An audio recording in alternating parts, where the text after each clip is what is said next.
Hello नमस्कार दोस्तों, welcome to my YouTube channel exam अध्ययन।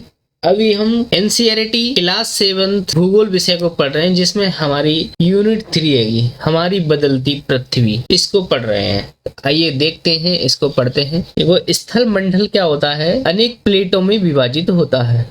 स्थल मंडल अनेक प्लेटों में विभाजित है, जिन्हें अपन क्या कहते हैं? स्थल मंडलीय प्लेट कहते हैं। स्थल मंडल अनेक प्लेटों में विभाजित है, जिन्हें स्थल मंडलीय प्लेट कहते हैं। आपको ये आश्चर्यजनक होगा जानकर के कि ये प्लेट हमेशा धीमी गति से, कैसे धीमी गति से चारों तरफ घूमती रहती है और प्रत्येक वर्ष केवल कुछ मिलीमीटर की लगभग इनमें अंतर आता है। तो पृथ्वी के अंदर पिघले हुए मैग्मा, ऐसे जो अपनी पृथ्वी रहती है उसके अंदर कोई चीज जब पिघलती है, ठीक है, और पृथ्वी के अंदर होती है तो उसको मैग्मा कहते हैं। जब ये चीज बाहर निकल जाती है उसको लावा कहते हैं। तो पृथ्वी के अंदर पिघले हुए मैग्मा में होने वाली गति के कारण ऐसा होता है, जो पृथ्वी घूम रही होती है और कुछ मिलीमीटर के लगभग इसमें जो बदलाव आ रहा है वो मैग्मा, इसके अंदर पिघला हुआ मैग्मा है जो घूम रहा है, उसकी गति के कारण ऐसा होता है। पृथ्वी के अंदर पिघला हुआ मैग्मा एक वृत्तीय रूप में घूमता है। भाई पृथ्वी भी कैसी एक वृत्तीय आकार में ही, तो मैग्मा भी वृत्तीय रूप में घूमेगा। तो प्लेट की इस गति के कारण पृथ्वी की सतह पर परिवर्तन होता है। प्लेट की इस गति के कारण क्या होता है? पृथ्वी की सतह पर परिवर्तन होता है। तो पृथ्वी की गति को उन बलों के आधार पर विभाजित कर देते हैं, जिसके कारण ये गतियां उत्पन्न होती हैं। क्या बोला देखो अभी तक अपन ने कि स्थलमंडल अनेक प्लेटों में विभाजित होता है, जिन्हें अपन स्थलमंडलीय प्लेट कहते हैं। और ये हमारी पृथ्वी चारों तरफ घूमती रहती है, कुछ मिलीमीटर के लगभग इसमें चेंजेस आ जाता है।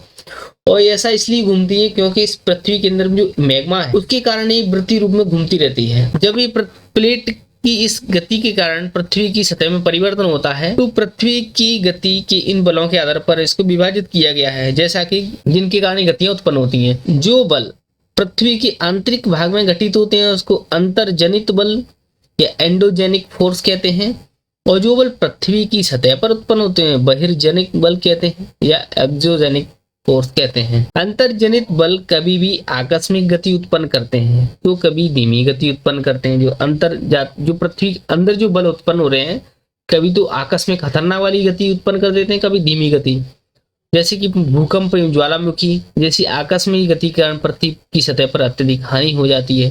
यहाँ पे एक चार्ट दिया गया है कि पृथ्वी की गतियां दो टाइप से होती हैं। एक अंतर्जनित बल होते हैं, एक बहिर्जनित बल होते हैं। अंतर्जनित बल दो प्रकार से हो जाते हैं, चाहे तो आकस्मिक बल हो जाते हैं, चाहे धीमी गति वाले भी, या पटल विरूपण बल कहते हैं इसको। तो जब आकस्मिक बल होते हैं तो उनके कारण भूकंप, ज्वालामुखी और भूस्खलन जैसी प्रक्रियाएं होती हैं। जब धीमी गति से होते हैं तो पर्वत निर्माणकारी बल होते हैं। जब पर्वत भाई एक दिन में तो होगा नहीं, धीरे धीरे ये प्रक्रिया चली है। अंतर्जनित बलों के कारण पृथ्वी के अंदर जो मैग्मा है, लावा है, ये रूप में जब बाहर निकला होता है तो पर्वत का निर्माण होता है।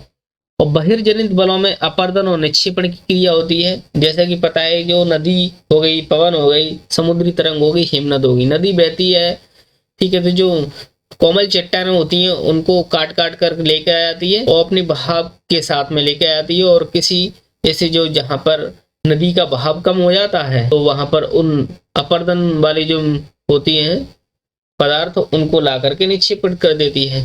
तो अपर्दन और निक्षेपण का कार्य बहिर्जनित बलों के कैसे पवन भी रहती है।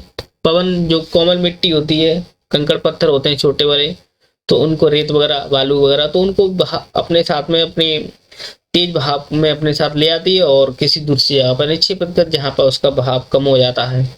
ऐसी समुद्री तरंग, हिमनद, ये सब होते हैं। तो पृथ्वी की गतियां मेनली दो भागों में बांट देते हैं अपन, अंतर्जनित बल, बहिर्जनित बल। अंतर्जनित दो टाइप से होते हैं, आकस्मिक बल और धीमी गति वाले, इनको पटल विरूपण बल भी कहते हैं। आकस्मिक में भी खतरनाक वाली प्रक्रिया होती है, जैसे कि भूकंप हो गया, ज्वालामुखी हो गया, भूस्खलन हो गया। और पटल विरूपण में पर्वत निर्माणकारी बल होते हैं। बहिर्जनित बल में अपर्दन और निक्षेपण की क्रिया होती है, जिसमें कि नदी के बहाव के द्वारा होता है, पवन द्वारा होता है, समुद्री तरंगें होती हैं और हिमनद होती हैं। यहाँ पे स्थलीय मंडलीय प्लेट के बारे में एक शब्दावली दी हुई है कि भूपरिपट्टी में अनेक बड़ी एवं कुछ छोटी कठोर असमान आकार की प्लेटें होती हैं। क्या होती है? भूपरिपट्टी में अनेक बड़ी एवं कुछ छोटी कठोर असमान आकार की प्लेटें होती हैं, जिन पर महाद्वीप, महासागर टिके हुए हैं। 7 महाद्वीप, 5 महासागर इन्हीं प्लेटों पर टिके हुए हैं। ज्वालामुखी में देखते हैं सबसे पहले तो भूपर्पटी पर खुला एक ऐसा छिद्र होता है जिससे पिघला हुआ मैग्मा होता है अचानक बाहर निकलता है और लावा का रूप ले लेता है। यहाँ पर जो डायग्राम में दिखाया गया है ये अपनी अर्थ हो गई मान लो, ठीक है। तो इसके अंदर से जब ये मैग्मा निकलता है, ठीक है, ऐसे पृथ्वी होगी मेंटल, इसकी कोर परत होती है, कोर, मेंटल और भूपर्पटी, 3 इसकी परतें होती हैं पृथ्वी की।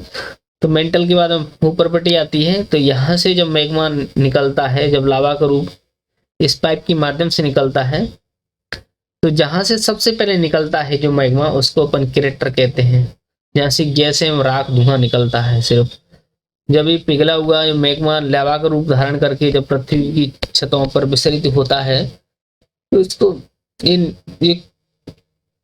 जो पाइप है उसको निकास कहते हैं और ये लावा हो रहा है, ठीक है। देखो अभी अपन ने क्या था, इंडो का मतलब अंत होता है और एक्सो का मतलब बाह होता है, जैनिक मतलब उत्पत्ति होती है। इंडोजेनिक मतलब रहता है अंत उत्पत्ति, अंतर्जनित बल हो जाते हैं अंतर्जनित, और एक्सो का मतलब बाह्य हो जाता है, जैनिक मतलब उत्पत्ति होती है तो इसकी बाह्य उत्पत्ति है ना।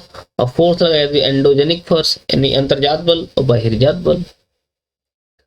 इसी प्रकार अब इसके बारे में दिया गया है कि इसी प्रकार स्थलमंडलीय प्लेटों की गति करने पर पृथ्वी की सतह पर क्या होते हैं, कंपन होता है।